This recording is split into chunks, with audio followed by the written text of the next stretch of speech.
réveil Skyrock PLM. Les canons César de l'armée de terre envoyés en Roumanie dans le cadre de la mission Aigle sont désormais pleinement opérationnels, comme l'a annoncé l'état-major des armées. On vous en parlait mardi, les 4 Césars qui sont arrivés en Roumanie le 25 juillet ont effectué leur premier tir et ont atteint par la même occasion la pleine capacité opérationnelle lors de l'exercice Arcane Thunder qui était organisé début septembre par les forces américaines sur le camp de Kapoumidia.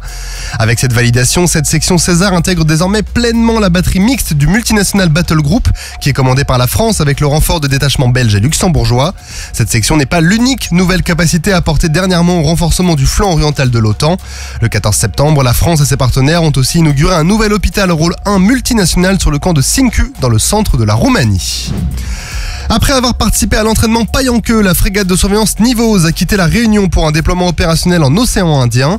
La frégate a également effectué la première escale de sa mission de surveillance à Zanzibar après une patrouille de plusieurs jours au large des îles Éparses et dans les eaux de Mayotte. C'est une première pour une frégate de surveillance française. Le commandant du Nivose a pu faire découvrir le bord aux forces locales et a également accueilli le premier conseiller de l'ambassade de Tanzanie. Les marins ont aussi réalisé quelques activités de représentation et des opérations logistiques avant de se reposer. Pour rappel, la frégate de surveillance a pour mission de lutter contre les trafics qui alimentent le terrorisme international et de promouvoir la souveraineté française dans les îles Éparses. Une cérémonie militaire en l'honneur du roi Charles III. Le roi a entamé sa visite d'État en France en début de semaine. La première étape de son parcours l'a mené au pied de l'Arc de Triomphe où s'est tenue une cérémonie militaire. Charles III et Emmanuel Macron se sont présentés pour recevoir les honneurs. Les deux hymnes nationaux, le God Save the King et la Marseillaise, ont été joués avant la revue des troupes. Ces dernières avaient été choisies pour représenter chacune un aspect spécifique de la coopération militaire franco-britannique de défense et représenter bien les liens qui unissent les deux nations.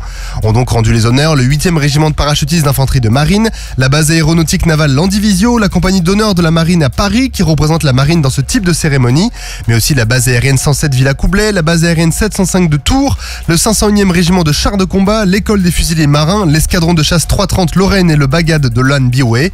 Devant la tombe du soldat inconnu, les deux dirigeants ont déposé une gerbe et ravivé la flamme. Puis après la minute de silence, la patrouille de France, accompagnée de son équivalent britannique, les Red Arrows, ont survolé l'Arc de Triomphe.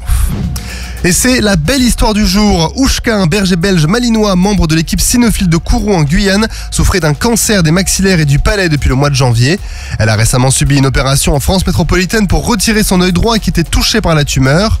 L'opération a duré 8h30 et bien que la chaîne soit désormais borgne, elle a été sauvée. La bonne nouvelle, c'est que son système olfactif n'a pas été impacté. Ainsi, elle pourrait reprendre son service au sein de l'équipe cynophile en janvier prochain avant de prendre sa retraite en 2025.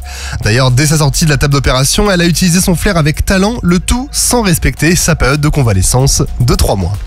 Sur terre, sur mer, comme dans les airs. Skyrock PLM, en équipe avec Uneo, la mutuelle des forces armées.